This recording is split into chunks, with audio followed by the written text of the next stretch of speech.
Gulf മേഖലയെയും ആഗോള ഭൗമരാഷ്ട്രീയത്തെയും ഒരുപോലെ പിടിച്ചുലയ്ക്കുന്ന അതീവ ഗുരുതരമായ ഒരു സാഹചര്യത്തിലൂടെയാണ് അന്താരാഷ്ട്ര സമൂഹം ഇപ്പോൾ കടന്നുപോകുന്നത്. കുവൈറ്റിലെ തന്ത്രപ്രധാനമായ സൈനിക വിമാനത്താവളത്തിന് നേരെ ഇറാൻ നടത്തിയ ഏറ്റവും പുതിയ ആക്രമണം മിഡിൽ ഈസ്റ്റിൽ കനത്ത യുദ്ധഭീതി പടർത്തിയിരിക്കുകയാണ്.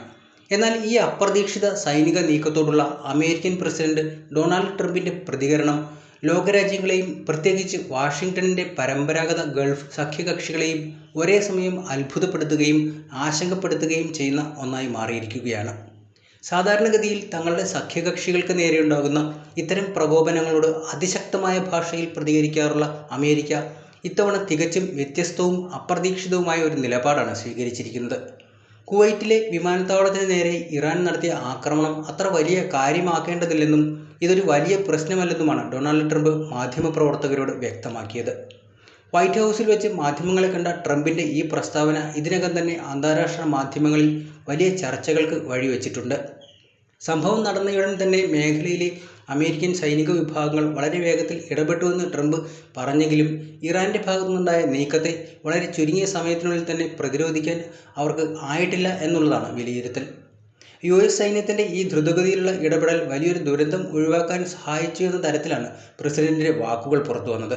ഈ ഒരു പ്രത്യേക സാഹചര്യത്തിൽ മാധ്യമപ്രവർത്തകരുടെ ചോദ്യങ്ങൾക്ക് മറുപടി പറയവേ ഇറാൻ എന്തുകൊണ്ട് ഇത്തരമൊരു നിലപാട് സ്വീകരിച്ചു എന്നതിനെക്കുറിച്ച് ട്രംപ് സ്വന്തം നിലയിലുള്ള ചില നിരീക്ഷണങ്ങൾ പങ്കുവയ്ക്കുകയുണ്ടായി.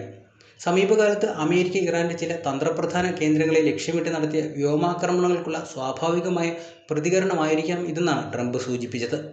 അന്താരാഷ്ട്ര നയതന്ത്ര തലത്തിൽ പരസ്പരം തിരിച്ചടിക്കുന്ന ഒരു ശൈലിയുടെ ഭാഗമായാണ് ഇറാൻ ഇതിനെ കണ്ടിരുന്നതെന്ന അർത്ഥത്തിലാണ് അദ്ദേഹം നിസ്സാരവൽക്കരിച്ച് സംസാരിച്ചിരിക്കുന്നത്. ഇറാൻ നടത്തിയ ഈ പ്രകോപനപരമായ ആക്രമണത്തെ ഒരുതരം തിരിച്ചടി അഥവാ പ്രതികാര നടപടി മാത്രമായാണ് ട്രംപ് വിശേഷിപ്പിച്ചത്. വാഷിംഗ്ടണിന്റെ ഭാഗത്തു നിന്നുണ്ടായ മുൻകാല സൈനിക നടപടികൾക്കുള്ള മറുപടി എന്നോണം ഇറാൻ തങ്ങളുടെ ഭാഗം ന്യായീകരിക്കാൻ ചെയ്ത ഒരു നീക്കമാണിതെന്ന് ട്രംപ് വിലയിരുത്തുന്നുണ്ട്. ഇത്തരമൊരു മൃദു സമീപനം ട്രംപിന്റെ ഭാഗത്തു നിന്നുണ്ടായത് മിഡിൽ ഈസ്റ്റിലെ പ്രാദേശിക സഖ്യകക്ഷികൾക്കിടയിൽ കടുത്ത അതൃപ്തിക്ക് കാരണമായിട്ടുണ്ടെന്നാണ് സൂചനകൾ, പ്രത്യേകിച്ച് കുവൈറ്റ് ഭരണാധികാരിയുടെ ഭാഗത്തു നിന്നും. എന്നാൽ ഇറാന്റെ നീക്കങ്ങൾക്ക് കാരണമായ അമേരിക്കയുടെ മുൻകാല സൈനിക നടപടികളെ പൂർണ്ണമായി ന്യായീകരിക്കാനും ട്രംപ് മറന്നില്ല. വാഷിംഗ്ടൺ സ്വീകരിച്ച എല്ലാ സൈനിക നിലപാടുകളും രാജ്യത്തിന്റെ സുരക്ഷയ്ക്കും താൽപ്പര്യങ്ങൾക്കും അനുസൃതമായതാണെന്ന് അദ്ദേഹം ശക്തമായി വാദിക്കുന്നുണ്ട്. അമേരിക്കൻ സൈന്യത്തിന്റെ കാര്യത്തിൽ തനിക്കുള്ള പൂർണ്ണ വിശ്വാസം പ്രകടിപ്പിച്ചുകൊണ്ടാണ് അദ്ദേഹം സംസാരിച്ചിരിക്കുന്നത്. ലോകത്തിലെ ഏറ്റവും മഹത്തായതും ശക്തവുമായ സൈനിക വ്യൂഹമാണ് അമേരിക്കയുടേതെന്നാണ് ട്രംപ് അവകാശപ്പെട്ടത്. തങ്ങളുടെ പക്കലുള്ള ഈ അത്യാധുനിക സൈനിക ശേഷി ഉപയോഗിച്ചാണ് കുവൈറ്റിലെ വിമാനത്താവളത്തിന് നേരെ വന്ന ഭീഷണിയെ തങ്ങൾ നേരിട്ടതെന്നും അദ്ദേഹം പറയുകയുണ്ടായി. എന്നാൽ തിരിച്ചടിച്ച മാധ്യമപ്രവർത്തകർ അന്നേരം എന്തുകൊണ്ടാണ് അവിടെ ഇത്രയും നാശനഷ്ടങ്ങളും മരണവും സംഭവിക്കാൻ ഇടയായത് എന്ന ചോദ്യവും ഉയർത്തുകയുണ്ടായി. അമേരിക്കൻ സൈന്യത്തിന്റെ സാന്നിധ്യമുള്ളിടത്തോളം കാലം സഖ്യകക്ഷികളുടെ സുരക്ഷ ഉറപ്പാണെന്ന സന്ദേശം നൽകാൻ അദ്ദേഹം ശ്രമിച്ചെങ്കിലും ഇറാന്റെ ആക്രമണത്തെ ലഘൂകരിച്ച് കാണിച്ചതിലെ രാഷ്ട്രീയം മറ്റൊന്നാണെന്നാണ് വിലയിരുത്തൽ. സൈനികപരമായ മേധാവിത്വത്തെക്കുറിച്ച് സംസാരിക്കുമ്പോൾ തന്നെ ഇറാനുമായുള്ള നയതന്ത്ര ചർച്ചകളുടെ കാര്യത്തിൽ വലിയൊരു ശുഭപ്രതീക്ഷയാണ് ട്രംപ് പങ്കുവച്ചത്. ഇറാനുമായി ഇപ്പോൾ നടത്തിവരുന്ന ചർച്ചകൾ വളരെ സമാധാനപരമായ അന്തരീക്ഷത്തിലാണ് പുരോഗമിക്കുന്നതെന്നും ഇരുവിഭാഗവും തമ്മിലുള്ള ആശയവിനിമയങ്ങൾ കൃത്യമായി നടക്കുന്നുണ്ടെന്നും അദ്ദേഹം മാധ്യമങ്ങളോട് വെളിപ്പെടുത്തുകയുണ്ടായി. യുദ്ധത്തിലേക്ക് നീങ്ങാതെ പ്രശ്നങ്ങൾ പരിഹരിക്കാനാണ് അമേരിക്ക ആഗ്രഹിക്കുന്നത് എന്ന സൂചനയാണ് ഇതിലൂടെ ലഭിക്കുന്നത്.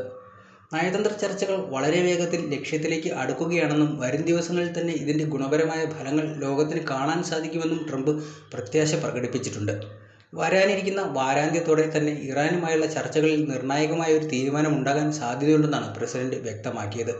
ഇത് മിഡിൽ ഈസ്റ്റിലെ ഇപ്പോഴത്തെ കലുഷിതമായ അന്തരീക്ഷത്തിന് ആശ്വാസം നൽകുന്ന ഒന്നാണെങ്കിലും കുവൈറ്റ് പോലുള്ള രാജ്യങ്ങളുടെ ആശങ്ക പൂർണ്ണമായും വിട്ടൊഴിഞ്ഞിട്ടില്ല.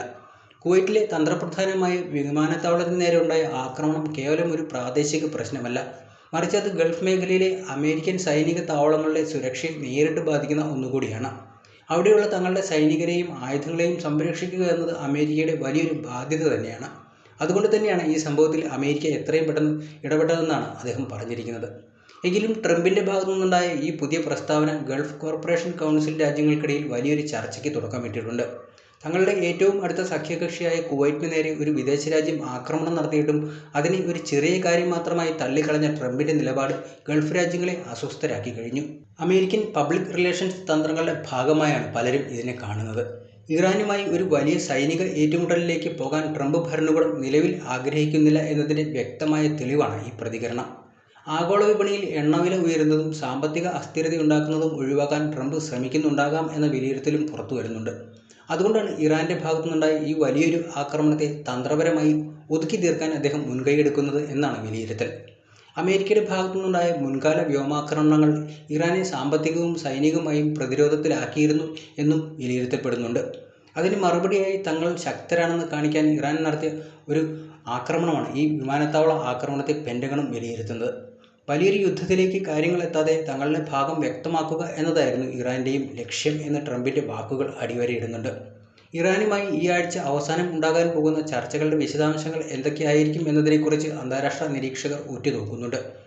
ഉപരോധങ്ങൾ നീക്കുന്നതുമായി ബന്ധപ്പെട്ടോ അതോ സൈനിക പിന്മാറ്റവുമായി ബന്ധപ്പെട്ടോ ഉള്ള ധാരണകളായിരിക്കാം ഇതെന്നാണ് കരുതപ്പെടുന്നത്. എന്തായാലും ട്രംപിൻ്റെ ഈ ശുഭപ്രതീക്ഷ ഗൾഫ് മേഖലയിൽ എത്രത്തോളം ശാശ്വത സമാധാനം കൊണ്ടുവരുമെന്ന് കണ്ടറിയേണ്ടിയിരിക്കുന്നു. കുവൈറ്റ് ഭരണകൂടം ഈ വിഷയത്തിൽ ഔദ്യോഗികമായി കടുത്ത ആശങ്ക രേഖപ്പെടുത്തിയിട്ടുണ്ട്. തങ്ങളുടെ മണ്ണിൽ നടന്ന ഒരു ആക്രമണത്തെ അമേരിക്ക ഇത്ര നിസ്സാരമായി കണ്ടത് ഗൾഫ് സുരക്ഷാ കരാറുകളുടെ വിശ്വാസ്യതയെ ചോദ്യം ചെയ്യുന്നതാണെന്ന വികാരം അവിടെ ശക്തമാണ്. വരും ദിവസങ്ങളിൽ അമേരിക്കൻ വിദേശകാര്യ മന്ത്രാലയം ഈ വിഷയത്തിൽ കൂടുതൽ വിശദീകരണങ്ങൾ നൽകേണ്ടി വരും. ആഗോള രാഷ്ട്രീയത്തിൽ ട്രംപിൻ്റെ അമേരിക്ക ഫസ്റ്റ് നയത്തിൻ്റെ മറ്റൊരു പ്രതിഫലനം കൂടിയാണ് ഈ സംഭവം. സ്വന്തം രാജ്യത്തിൻ്റെ താൽപ്പര്യങ്ങൾക്കും സാമ്പത്തിക ലാഭങ്ങൾക്കും മുൻഗണന നൽകിക്കൊണ്ട് അനാവശ്യമായ യുദ്ധങ്ങളിൽ നിന്ന് മാറി നിൽക്കുക എന്നതാണ് ട്രംപിൻ്റെ പ്രഖ്യാപിത ശൈലി. ഇറാൻ്റെ പ്രകോപനങ്ങളെ അവഗണിക്കുന്നതിലൂടെ വലിയൊരു സൈനിക ചെലവിൽ നിന്നും പ്രതിസന്ധിയിൽ നിന്നും അമേരിക്ക സ്വയം മാറി നിൽക്കുകയാണെന്ന് സ്വയം വിശ്വസിക്കുന്നത്. എങ്കിലും മിഡിൽ ഈസ്റ്റിലെ ഭൗമരാഷ്ട്രീയ സമവാക്യങ്ങൾ വളരെ പെട്ടെന്ന് മാറിമറിയുന്നവയാണ്. ഇന്ന് ട്രംപ് പ്രകടിപ്പിക്കുന്ന ഈ നയതന്ത്രപരമായ ശുഭപ്രതീക്ഷ നാളെ തകിടം മറിയാൻ ഒരു ചെറിയ പ്രകോപനം മാത്രം മതിയാകും. ഇറാനിലെ ആഭ്യന്തര രാഷ്ട്രീയ സാഹചര്യങ്ങളും അമേരിക്കയുമായുള്ള ചർച്ചകളെ സ്വാധീനിക്കുന്ന പ്രധാന ഘടകമാണ്. കുവൈറ്റ് സൈനിക വിമാനത്താവളത്തിന് നേരെയുണ്ടായ ഇറാൻ ആക്രമണവും അതിനോടുള്ള ട്രംപിൻ്റെ പ്രതികരണവും വരും ദിവസങ്ങളിൽ അന്താരാഷ്ട്ര രാഷ്ട്രീയത്തിലെ പ്രധാന ചർച്ചാ വിഷയമായി തുടരുകയും ചെയ്യും. യുദ്ധത്തിൻ്റെ പാത വെടിഞ്ഞ് നയതന്ത്ര ചർച്ചയിലൂടെ പ്രശ്നപരിഹാരമുണ്ടാക്കാൻ ട്രംപ് ശ്രമം നടത്തുന്നു എന്ന് അമേരിക്ക പറയുമ്പോഴും ഓരോ ദിവസവും ഗൾഫിൽ യുദ്ധം മൂർച്ഛിച്ചു വരുന്ന സാഹചര്യവും ഉടലെടുത്തിരിക്കുകയാണ്.